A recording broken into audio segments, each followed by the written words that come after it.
Bonjour à toutes et tous et bienvenue dans la grande interview. Aujourd'hui, nous avons l'honneur d'être reçus dans le palais présidentiel de la République de Guinée-Bissau. Et pour m'accompagner dans cette interview, Siké de For You Media. Bonjour Siké. Bonjour Antoine. Et donc ensemble, nous allons adresser nos questions au président de la République de Guinée-Bissau, le général Sissoko Embalo. Monsieur le Président, bonjour. Bonjour. Pour commencer, est-ce que vous pouvez, en quelques mots, nous présenter votre pays, la Guinée-Bissau? Très bien. Guinée-Bissau, c'est un pays qui est situé aux côtes ouest africaines. Et nous sommes un pays lusophone. On a été colonisé par les Portugais. C'est un pays avec 36 125 km². On a une partie continentale et une partie insulaire. Voilà. C'est ça la Guinée-Bissau. Très bien. Nos formes d'État, c'est la République. Ouais. La République de Guinée-Bissau. Monsieur le Président, nous allons poursuivre notre entretien et commencer peut-être par une actualité phare. Il y a quelques mois, Monsieur le Président, des informations faisaient état de ce que vous n'allez pas briguer un nouveau mandat à la tête du pays. Vous allez confirmer ou pas. Mais il y a seulement quelques jours, vous annonciez votre candidature pour la prochaine présidentielle. Qu'est-ce qui a motivé cette décision? Pourquoi ce changement? Effectivement, j'avais pris cette décision, je l'avais annoncée. Quand je l'ai annoncée, j'étais ferme dessus, mais tenant en considération où j'ai ramené ces pays, où on se trouve aujourd'hui, j'ai reconsidéré ma position pour le bien du pays. Parce que aujourd'hui, il faut former une nouvelle génération de classes politiques, Oui. de politiciens en Guinée-Bissau. On doit le faire. Donc, en faisant juste un mandat et partir, je pense que j'aurais trahi mes propos et mon pays. Vous pensez que ceux qui sont là actuellement ne sont pas un modèle? Vous Non. parlez de formation de... Je pense que vous savez que quand j'ai pris les fonctions de président de la République, 3 choses que j'ai fait qui sont très importantes. On a fini avec un État qui était quasiment par terre et on s'est parlé qu'ici des communautés internationales. Mais moi, je pense que je me disais de mes propos, quand j'ai regardé derrière, je trouve que, ah non, ils ne sont pas en mesure de diriger ces pays-là. Et ces pays, on doit d'abord patienter et créer une nouvelle classe politique. Et ça va juste arriver avec mes 2 mandats. C'est pour cela que j'ai reconsidéré ma position. Parce que après, j'ai eu des pressions quand même. Pourquoi j'avais décidé celui-là? J'ai dit non. J'avais décidé parce que j'avais envisagé de faire quelque chose de l'autre. Mais après quelques réflexions, j'ai pris cette décision que je pense est très importante pour la République de Guinée-Bissau. Parce que surtout les choses qu'on a fait en Guinée-Bissau à l'époque, tout le monde parlait d'un État en panne. Une République en panne, un pays en panne. Mais là, on a ramené la Guinée-Bissau en concert des nations. Aujourd'hui, on a dit que non. Pas de petits États, il n'y a que des États. On peut être des petits pays, mais pas des petits États. Voilà. Mais et justement, Monsieur le Président, on voit cette assurance. D'ailleurs, lorsqu'on vous écoute, il y a cette assurance, cette confiance. Et lorsque vous annonciez votre candidature, vous avez d'ailleurs affirmé, peut-être pour narguer, peut-être l'opposition, que vous allez gagner d'ailleurs dès le premier tour. Mais qu'est-ce qui vous assure cette assurance? C'est le bilan. Le bilan. Le bilan parle pour vous. Ah oui, c'est le bilan qui court par... et même, il n'y a pas d'opposants ici. Il y a des gens qui aiment parler. Mais nous, on n'a pas de vrais opposants. Non. Des opposants qui, tu sais, les employés, c'est politiciens. Non. Moi, avant d'être politicien, j'ai travaillé. J'ai travaillé, j'avais une maison, j'ai une voiture, et j'ai une famille. Mais il y a beaucoup de gens, si tu la lèves, ici en Guinée-Bissau, chaque fois que tu vires un ministre pour la corruption, il va créer un parti. Donc ça, ce n'est pas des gens avec la conviction. Voilà. J'aimerais revenir, alors c'est lié également à l'actualité électorale, avec cette mission de la CEDEAO qui a été dépêchée en Guinée-Bissau, c'était la semaine dernière, enfin à partir du 21 février, pour, je cite, parvenir à un consensus sur l'organisation d'élections législatives et présidentielles. Ils ont dû partir précipitamment du pays. Pour quelles raisons? Comment ça s'est déroulé? Moi, je pense que c'était une mission qui a commis une grande erreur. Tu ne peux pas avoir un feu de route et sortir de ce feu de route. C'est comme une voiture. Quand tu sors de d'envoi, tu vas cogner. Mais Guinée-Bissau, ce n'est pas un pays. Nous sommes un pays souverain. Et la commission de la CEDEAO, ce n'est pas souverain. C'est nous, les États, qui prenons la décision.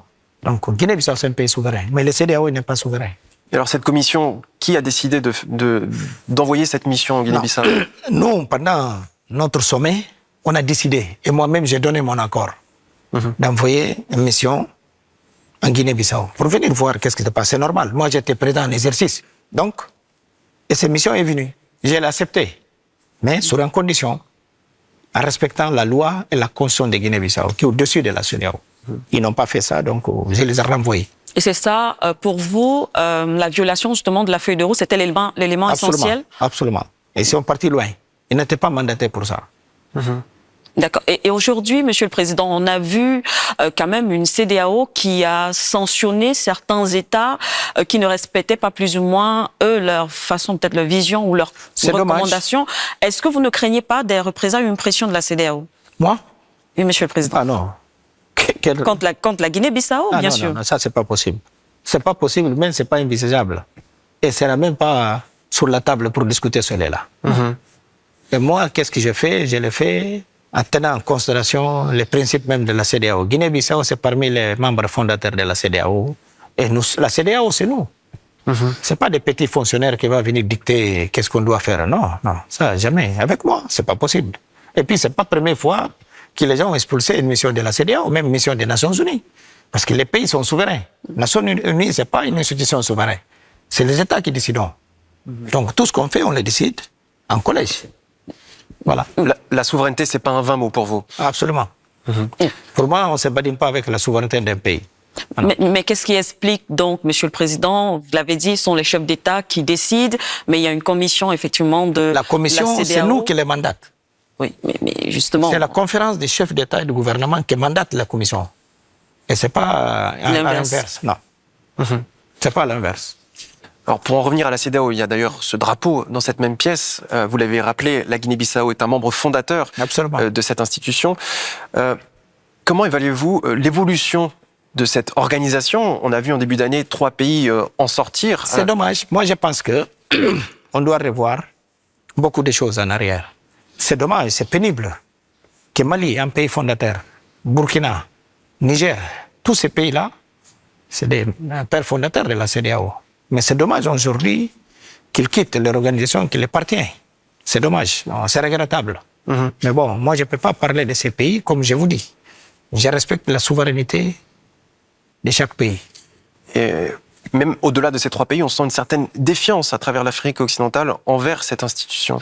Oui, parce que je pense que les gens, des fois, ils n'ont pas le sens des limites. On doit connaître d'abord notre pouvoir, ça commence où et termine où. Si on a ce sens des limites, comme ça, on ne peut pas faire des... Vous pensez que les prérogatives de la CEDEAO n'ont pas été bien établies, peut-être? Oui, c'est une organisation qu'on doit calibrer. Mais on va les calibrer. Nous, les chefs d'État, on va les calibrer. On ne peut pas avoir des activistes au sein de la commission de la CEDEAO. Ah non, ça c'est inacceptable.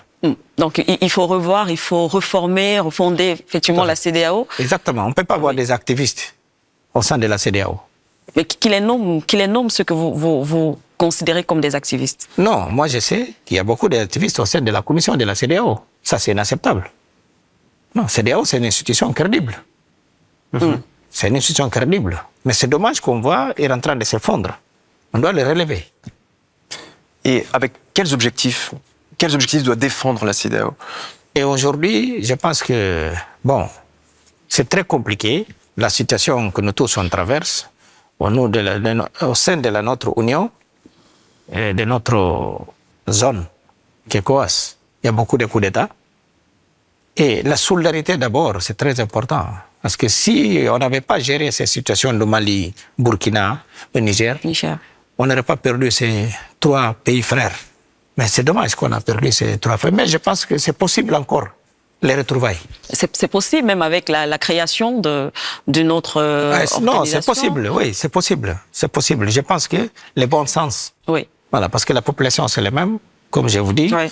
Et des fois, c'est une question d'incompréhension. très banal. Justement, le malentendu, je pense que ça a été là. C'est quand il y a eu des menaces d'intervention armée, en Niger en particulier, et ça a braqué les dirigeants des pays concernés. Oui, mais même celle-là, c'est de notre faute. On pouvait utiliser notre stratégie, mais malheureusement. Mais aujourd'hui, je pense qu'il ne faut pas regarder à la rétroviseur. Il faut regarder en avant pour qu'on puisse sauver la CEDEAO.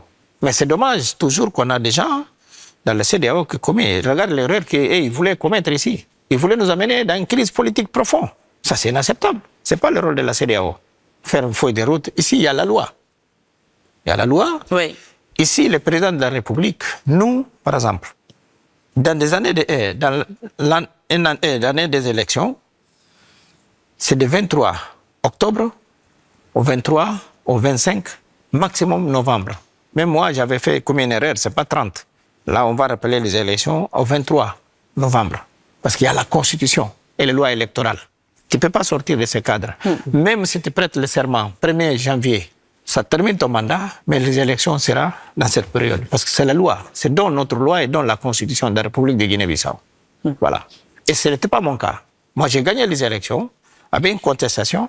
Donc, les cours suprêmes qui fait la veste des cours constitutionnels avaient prolongé les ressources, les recours constants. Est-ce qu'il a décalé, en fait? Décalé jusqu'à 4 septembre. C'est là-bas qu'ils sont tranchés.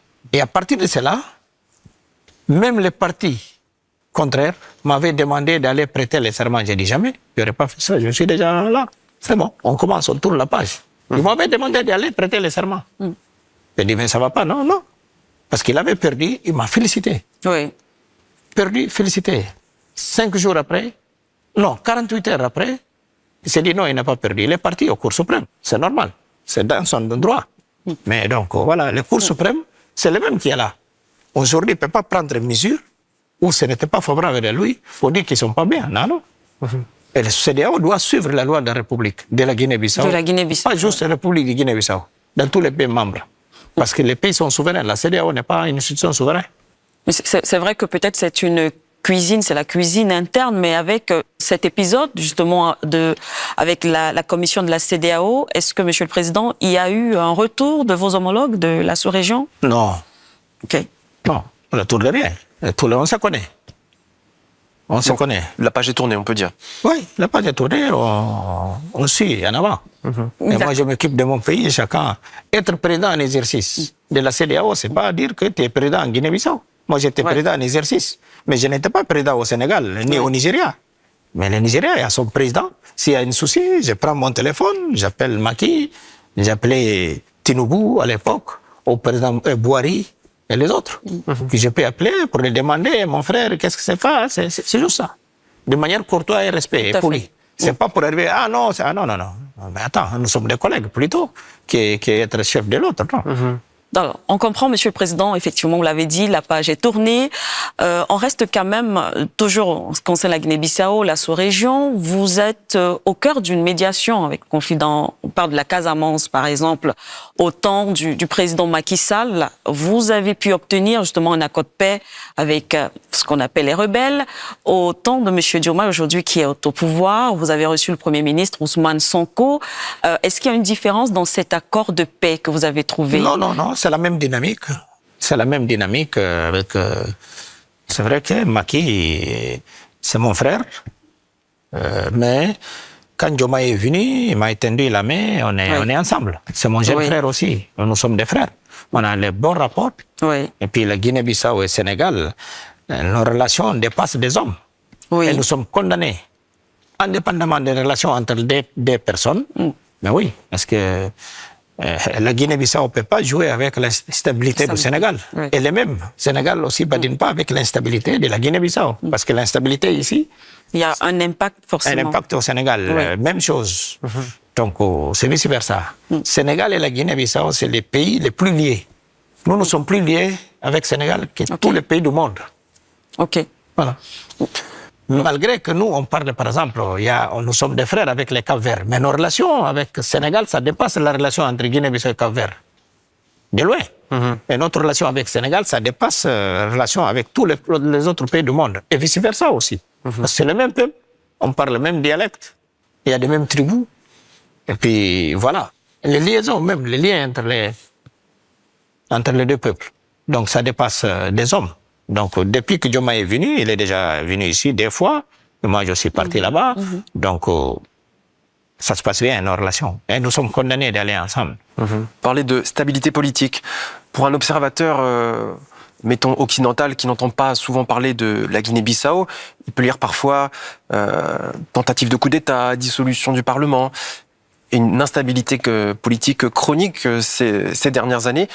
Pour quelles raisons et que faire pour y remédier? Non, moi je pense qu'il y a beaucoup de... Les gens exagèrent beaucoup. Mais Portugal, le président Marcelo a dissous le Parlement deux fois. Et là-bas, c'est pas une crise. Et nous, en Afrique, on dissout le Parlement deux fois, c'est crise. Mais en Russie, vous dissoudez le Parlement, c'est pas une crise parce que c'est la Russie. Mais quand c'est en Afrique, c'est crise. Mais ça, c'est des blabla. Ça, c'est de n'importe quoi. Voilà. C'est comme je vous dis, nous, on ne dépend pas mais nous sommes membres de la communauté internationale. Et nous sommes souverains. Et ici, pour la Constitution, seul le président de la République connaît qu'il doit prendre la décision quand il y a l'instabilité politique. Dissoudre le Parlement. Espagne, par exemple. Combien de fois ils ont dissous le Parlement? Mais personne ne dit l'instabilité politique. Dès qu'il est en Afrique, mais non, on a dépassé ça. D'accord, mais vous-même, vous avez dit le mot tentative de coup d'État à plusieurs reprises. Il y avait les tentatives de coup d'État, c'est vrai, en 2022 et en 2023. Mais ça, je vous promets qu'en tant que je suis président, ça ne va pas se répéter. Ah non, personne ne va oser essayer ça. Mais il y a des choses qui se passent aux États-Unis, par exemple. Ici, par exemple, on n'a jamais envahi les parlements. Dans aucun pays d'Afrique. On a vu ça au Brésil, aux États-Unis, au Capitole. Mais là-bas, ce n'est pas une crise politique. À l'époque même, j'avais mis en garde les gens aux États-Unis. J'ai dit non, je vous mets en garde. On ne peut pas mettre des désordres aux États-Unis. Parce que quand il y a des choses en Afrique, et même nous dit aussi, et on suit jusqu'à aujourd'hui, moi je l'avais dit, à l'époque, si vous vous souvenez, et le président Biden a pris un décret en sanctionnant Guinée-Bissau. Moi aussi, dans cette salle, j'ai pris un décret, j'ai sanctionné les États-Unis. Voilà, pas de petits États, il n'y a que des États.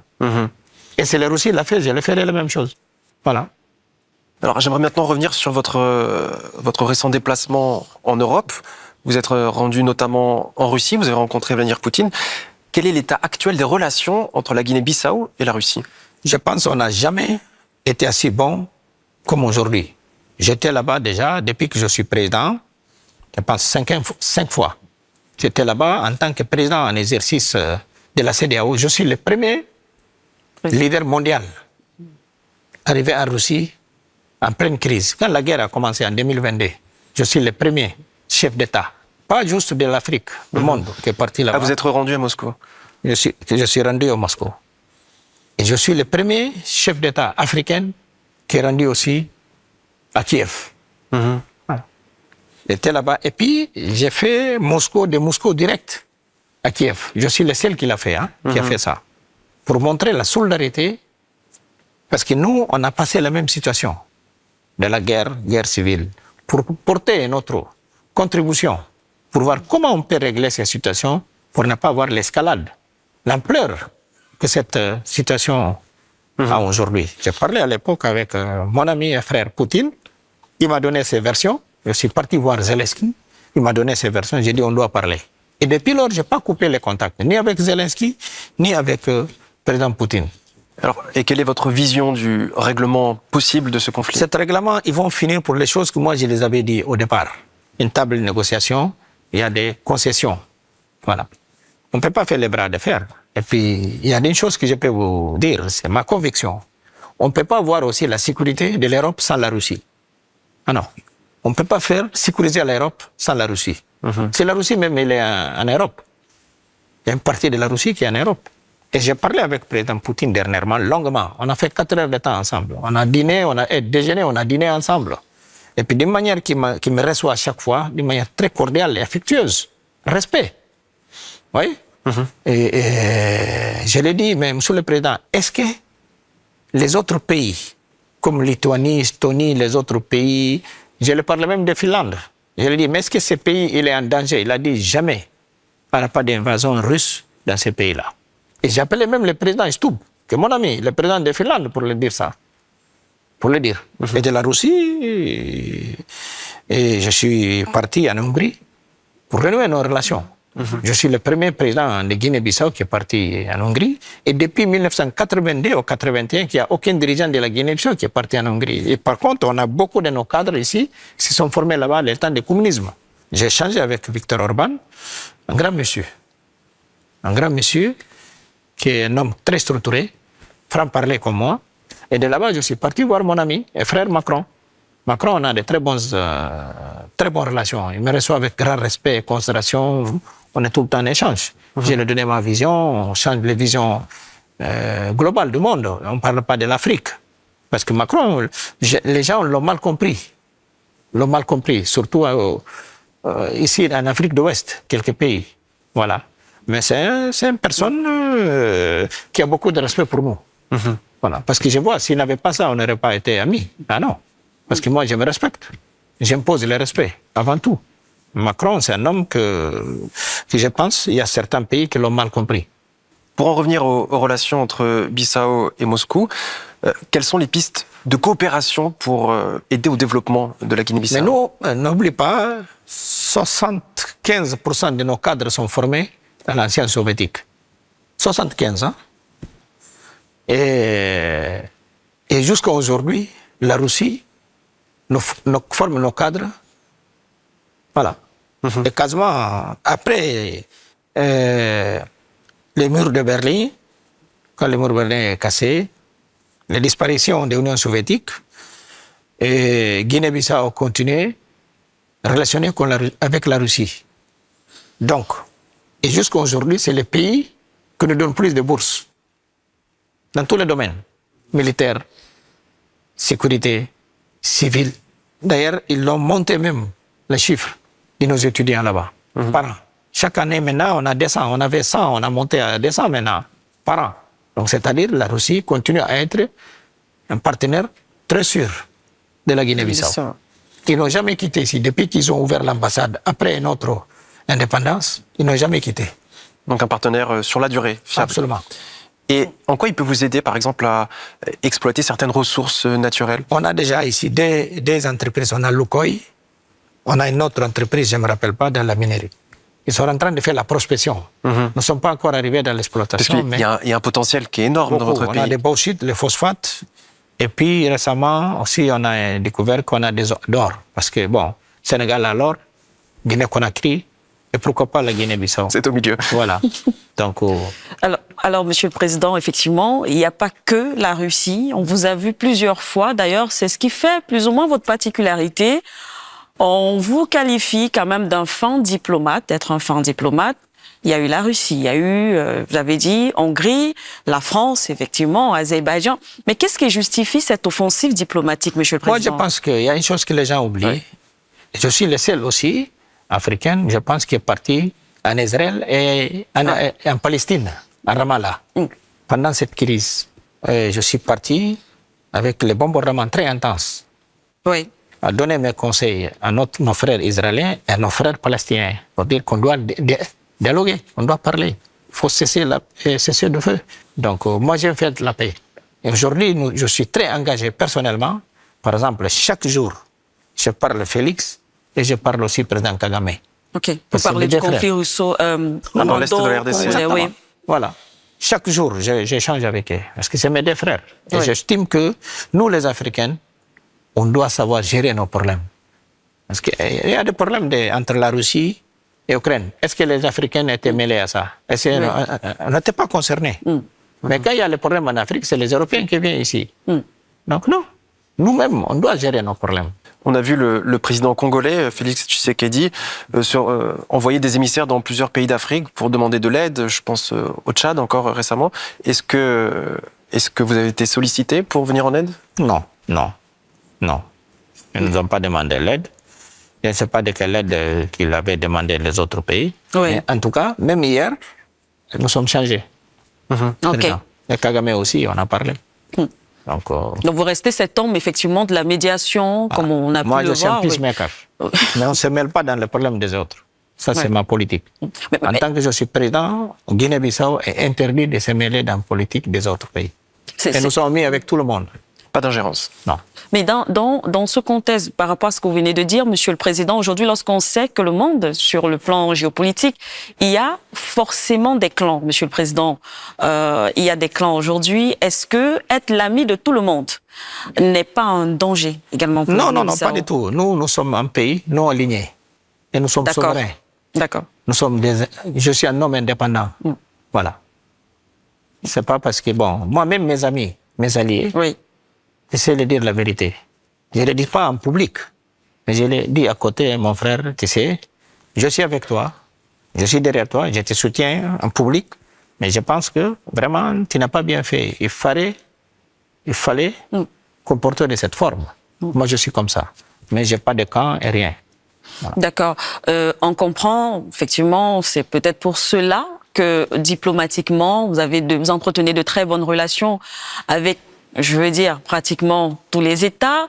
Et c'est ce qui explique, parce que c'est important également de le noter, Monsieur le Président, depuis votre arrivée, il y a eu un rétablissement. C'est-à-dire que ça s'est concrétisé dans le pays avec l'ouverture, soit de nouvelles ambassades, du moins, ou alors des ambassades qui sont revenues en Guinée-Bissau. On parle d'une trentaine, par exemple, de représentations. Tout à fait, oui. Avant, effectivement, il y a beaucoup de pays qui étaient sortis de la Guinée-Bissau. Même les États-Unis se sont sortis. Oui. Mais là, il est en train de revenir parce que j'avais manifesté cette malheur au président Trump. J'étais Premier ministre à l'époque. Première fois que j'ai rencontré Trump, j'étais Premier ministre. Il m'a dit, j'ai dit non, vous n'êtes pas de bons amis. Pendant la guerre, vous nous avez laissés, vous nous avez abandonnés, vous êtes partis à Dakar. Mais la France est restée, la Chine, la Russie. Ils sont les 3 pays membres permanents du Conseil de sécurité. Ils n'ont jamais quitté la Guinée-Bissau. Pourquoi les Américains? Et vous pensez, nous sommes des amis? Comme ça, oui, nous sommes. J'ai dit non. Les autres nous ont montré que nous sommes des amis permanents. Ils ne nous ont pas quittés un seul jour. Mais ils nous ont abandonnés quand on avait besoin de tout le monde. Là, ils ont compris, ils m'ont dit qu'ils vont revenir. Avec Biden aussi, Biden m'a reçu 2 ou 3 fois.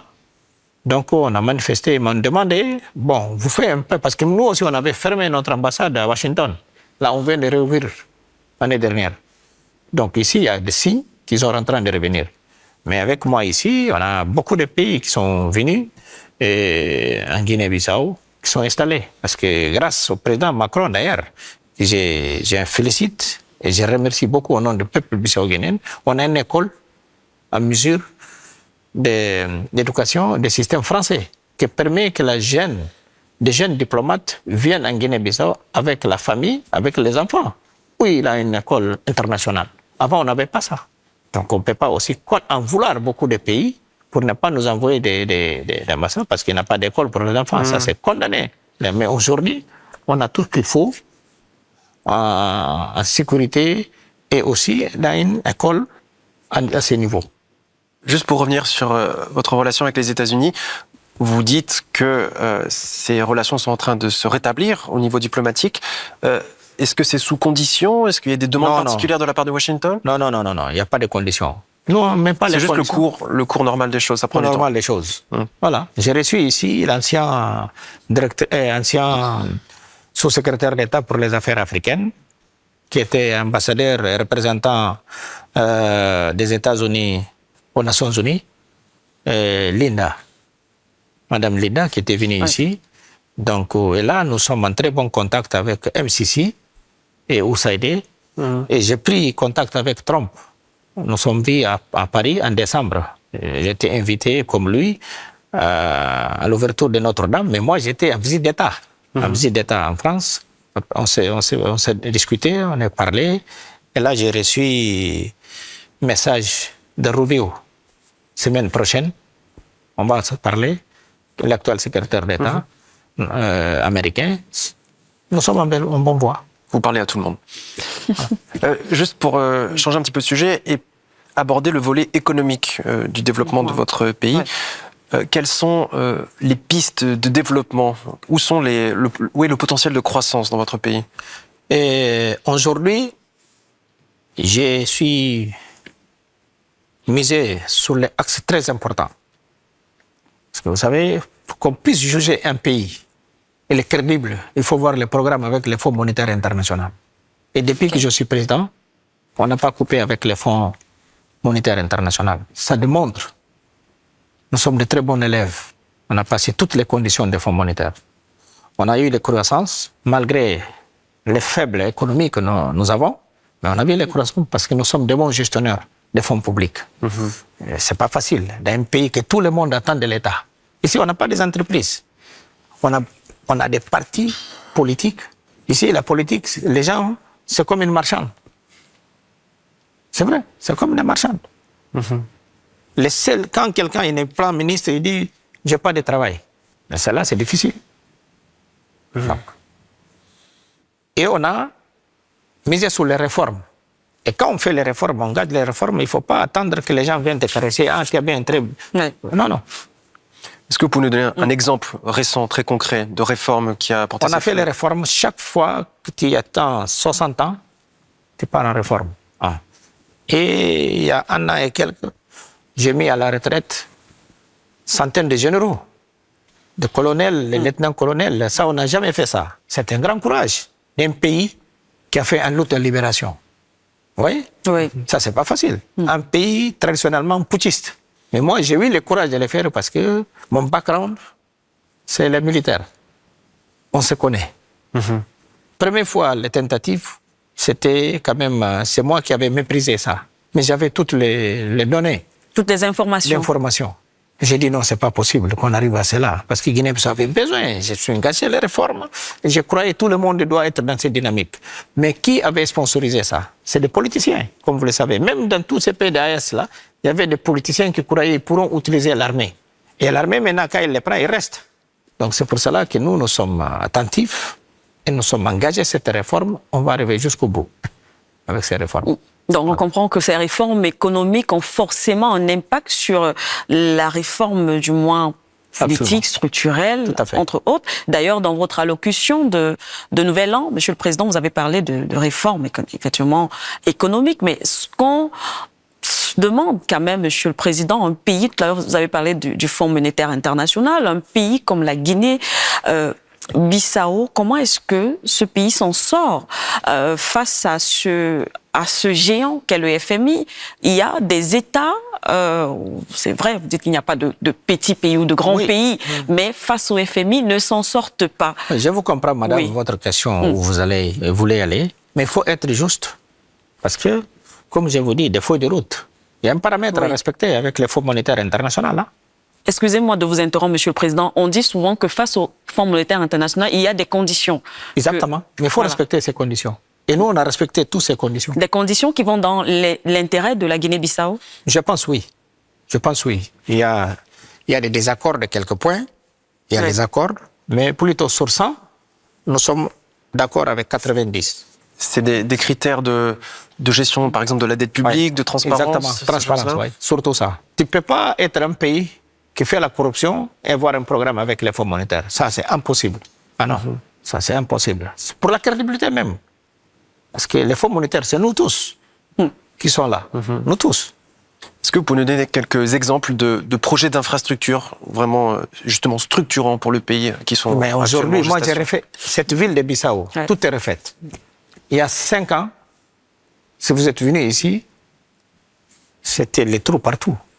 Il n'y avait même pas cette avenue. C'est moi qui ai fait cette avenue. Partout, même. J'ai ramené ce pays au niveau où il est. Parce que je suis un bâtisseur. Et j'aime le concret. Je pense que vous pouvez constater même la ponctualité. Moi, chaque chose, j'ai dit, bon, aujourd'hui, de midi et 8h à midi, je vais faire ça. De midi à 15h, c'est ça. 15h à 18h, c'est ça. Je suis comme ça. Je suis un homme très structuré et organisé. Je n'aime pas les éparpillages. Non. Et c'est pour cette raison que vous représentez pour 5 ans supplémentaires la tête du pays. Exactement. C'est vrai que vous parlez de ce développement infrastructurel. C'est impossible de manquer effectivement les travaux dans le pays, les routes, les infrastructures. On a vu le nouvel aéroport, par exemple, qui est en construction. On se demande encore une fois de plus, est-ce toujours le FMI ou alors où est-ce que vous prenez les fonds, Monsieur le Président? Bon, l'aéroport, par exemple, c'est une entreprise turque qui a fait ça en PPP. Ils sont venus avec l'argent, ils sont en train de faire pour exploiter. Et on est en train de voir aussi beaucoup de routes à l'intérieur du pays qui on n'arrive pas à décrocher encore des financements. J'ai en train de voir avec les gens qui ont leurs fonds. Après, on va mettre les péages. Même les routes vont payer. C'est comme en Europe aujourd'hui, l'État... Qui s'autofinance. Exactement, s'autofinance. C'est dans cette mesure. Mais Concernant les fonds monétaires, vraiment, il faut être vraiment réglo. Il faut être réglo. Il faut être réglo. Un mot concernant l'énergie. Il y a beaucoup de pays africains qui souffrent d'une crise énergétique. Quel est le cas de la Guinée-Bissau? On a vu par exemple, il y a un bateau au large du Bissau qui produit de l'électricité. Est-ce que c'est une solution pérenne ou bien vous avez d'autres alternatives qui sont en projet? Et moi, je pense que ce bateau, ça ne fonctionne plus depuis quelques mois. Aujourd'hui, nous sommes dans un réseau électrique qui vient de la Guinée-Conakry. Il y a un aussi qui vient du Sénégal, OMVG. Vous êtes interconnectés? Interconnectés. Et celle qui vient de Guinée-Conakry passe par ici, Sénégal, la Gambie. Et on l'appelle OMVG. Et à ce moment, je suis président même en exercice d'OMVG. Et quelles sont les sources d'énergie? C'est les hydrocarbures, les barrages. C'est barrages. Les barrages. Voilà. Les Caleta. L'hydroélectrique. L'hydroélectrique, voilà. Okay. Et ça nous épargne beaucoup. Parce qu'avec ce bateau qu'il y avait ici, c'était insoutenable. Même, c'est insoutenable. Voilà, ça peut être des solutions éphémères, mais qui ne sont pas appelées à durer. Voilà. Exactement. C'était une solution ponctuelle. Mais là, aujourd'hui, on est en train de reconnecter tous les pays. Tous les pays. Tous les pays. Ouais, tous les pays. D'ici jusqu'à la fin de l'année, tous les pays, même les petits villages, ont l'électricité. C'est dynamique. Et une avancée, il y a 5 ans, c'était pas la même chose? Absolument, absolument. Mais on doit faire, parce qu'une fois qu'on porte cette chapeau d'être chef d'État, il faut être bâtisseur. C'est pour cela que j'ai dit, en Guinée-Bissau, je pars des élections, je gagne au premier tour. C'est mes bilans qui vont juger. Voilà. Et vous avez justement cette impression, ce sentiment que le peuple voilà, vous accompagne? Évidemment, oui. Pour leur intérêt. C'est pas même pour mon intérêt à moi, personnel. C'est pour dans leur intérêt. Voilà. Parce que là, on vient d'inaugurer. Si je vous dis, nous sommes déjà à 51 ans de l'indépendance. On n'avait même pas de machines de mondialistes. Ça, c'est grave. Je viens de l'inaugurer. Oui. On va commencer tout de suite financé par les Émirats. Un hôpital de référence. Ils vont faire les hôpitaux, l'université, un grand centre de conférences. Tout ça, les Émiratis vont le faire. On est en train de développer notre tourisme. C'est-à-dire, mais on ne peut pas faire ça d'un jour au lendemain. Parce qu'on a attendu 50 ans. Et moi, je suis là que 5 ans. Après, j'ai 5 ans. Mais la personne qui va venir après moi, je souhaiterais qu'il soit une personne avec cette ambition. C'est pour cela que j'ai dit, quand je me regarde, derrière, je vois les gens qui sont derrière, je dis non, Guinée-Bissau, non. Ils ne méritent pas ces gens-là. On doit avoir de nouveaux classes politiques. Les gens qui ont une responsabilité dans la gestion des choses publiques. Pour développer l'économie, vous parlez du secteur touristique et du peu qu'on peut en voir. Le potentiel est énorme. Vous avez vraiment un pays magnifique. Pour développer ce secteur, les investissements étrangers sont cruciaux. Enfin, ils peuvent apporter beaucoup. Mais voilà, pour attirer ce genre de crédit dans le pays, il faut une stabilité. Et c'est ça que vous recherchez. C'est le problème de chaque pays d'Afrique. C'est d'abord la stabilité, la sécurité, pour que l'économie puisse prospérer par la suite. Oui. Moi, je pense que des fois, les gens ils sont trop exagérés quand on dit l'instabilité, stabilité. Chez nous, ici, dès qu'un politicien se fâche, il fait une conférence de presse, c'est stabilité. Stabilité, oui. Non. Mais au Portugal, chaque jour, en France, chaque jour, les politiciens parlent. C'est pas instabilité. C'est ça que j'ai dit, mais je ne comprends pas. Ce monde-là, c'est pas juste. Mais parce que les politiciens sont en train de faire leur boulot. Ça, c'est l'instabilité. Non. Ici, vous êtes là depuis hier ou avant-hier. Est-ce que vous avez vu les gens en train de se boxer dans la rue? Ou en train avec les Kalachnikov dans la rue? Non. Il n'y a pas d'instabilité. Mais c'est normal que les politiciens parlent, c'est leur métier. Quand ils ne se parlent pas, ils font quoi? Voilà. Très bien. Et il faut une sorte d'assainissement quand même, Monsieur le Président, dans cette croissance économique. Entre autres, on a vu également l'assainissement au niveau du trafic Effectivement, avant votre arrivée, la Guinée-Bissau, plus ou moins, était considérée comme un pays. Il y a beaucoup de trafic de drogue. Il est vrai qu'il y a eu quand même une évolution, un changement, un assainissement. Comment est-ce que vous êtes arrivé à mettre, si je peux le dire, employer ce terme, hors d'état de nuire, ce type d'activité? J'ai juste coupé, parce que avant, il y avait même des politiciens qui sont des dealers. Ouais. Et qui finançaient ces politiciens. Qui finançaient, oui. Voilà. Et jusqu'à aujourd'hui, beaucoup de gens qui se parlent ici, les politiciens, les drogues, c'est des voyous, c'est des bandits, c'est des petits bandits. Ils recevaient l'argent, le cartel de drogue. Avec ça qu'ils faisaient la politique. Mais comme je vous dis, moi je suis préparé pour venir comme une nouvelle génération, comme un phénomène politique, pour combattre tout ça. Et je l'ai combattu. Et ça m'a coûté, ça a failli me coûter ma vie. Hein. Voilà. Parce que c'était ancré dans le système. Absolument. Oui. Et là, quand j'ai combattu ça, j'ai failli le payer avec ma vie. Hein. Mais heureusement, Dieu m'a sauvé. Moi, je crois beaucoup en Dieu. Je suis quelqu'un qui est très religieuse, pieuse, et je pense que Guinée-Bissau aujourd'hui, on ne le traite pas de narco-État. Ah non. Parce que la drogue, ce n'est pas aux États-Unis, en France, en Chine, en Russie. Il n'y a même pas une petite chose qui peut, morceau de ça qui peut passer en Guinée-Bissau. Mais comme les gens le faisaient exprès, le faisaient n'importe comment, voilà. Mais aujourd'hui, ah non, il n'y a pas ça. D'ailleurs, on a des gens qui sont arrêtés ici avec le Gulf Stream qu'on a saisi. Les Brésiliens, les Colombiens, les Argentins, ils sont ici en prison. Il y a un qui vient de décéder d'ailleurs, malheureusement. Et il y a un Brésilien qui vient de décéder en prison là, à l'hôpital. Mais il était déjà souffrant d'un problème cardiaque. Donc il vient de décéder. C'est une chose regrettable. Mais bon, la vie c'est comme ça, nous tous. Ça arrivera à notre temps d'aller. Est-ce qu'il y a un domaine que nous n'avons pas abordé, que vous aimeriez, sur lequel vous aimeriez venir? Je souhaiterais, s'il vous plaît, sortir dans la rue de Bissau et les pays, et jusqu'à un peu vingtaine de kilomètres de Bissau, vous allez voir les pays est en chantier. Très bien. Les pays est en chantier. Et puis, ce n'est pas juste ici, hein. Même à l'intérieur du pays, hein. Partout, il y a des chantiers. Et ça montre qu'il y a l'ambition. Alors, une dernière question. Qu'est-ce qu'on peut vous souhaiter à vous et plus largement à la Guinée-Bissau? La paix. Et vous savez que la paix, il n'y a pas de prix. Et du courage. Voilà. Et moi aussi, je vous souhaite ça. Merci à vous. Et en tout cas, c'est tout ce qu'on vous souhaite. Merci. Monsieur le Président, merci d'avoir répondu à nos questions. Et Siké, merci de m'avoir accompagné lors de cette interview. Merci également, Antoine, merci. Et merci à vous de nous avoir suivis. Merci beaucoup.